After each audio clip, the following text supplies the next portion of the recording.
Dans l'Isère, les investigations de la mission mettent en évidence que la garde à vue de l'enseignant pour les faits de viol commis en 2015 n'était pas connue avant par l'éducation.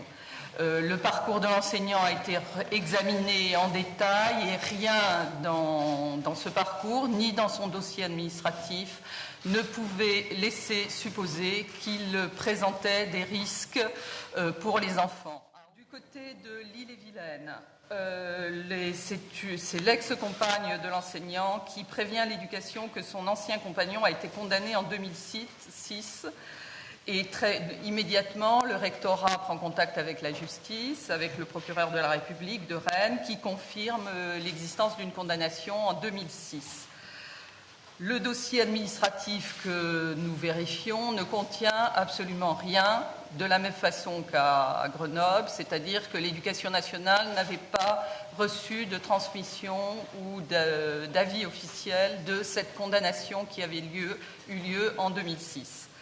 En revanche, les investigations de la mission ont permis de voir que de manière ponctuelle, orale, en 2011 et surtout en 2013, des informations orales étaient parvenues à l'Éducation nationale et que ces informations n'avaient pas été traitées, donc en 2013 en particulier, et elles n'étaient pas remontées jusqu'au recteur.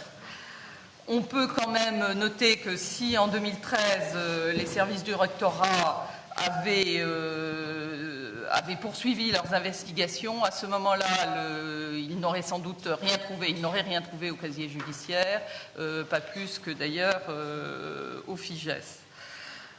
Donc, à ce stade, l'éducation n'a pas été alertée sur Grenoble et n'avait pas les moyens de savoir. À Rennes, elle a eu une information incomplète, non officielle, et en l'état des informations détenues par la mission, à Rennes, aucune conséquence n'a pu être déplorée pour les élèves à ce stade.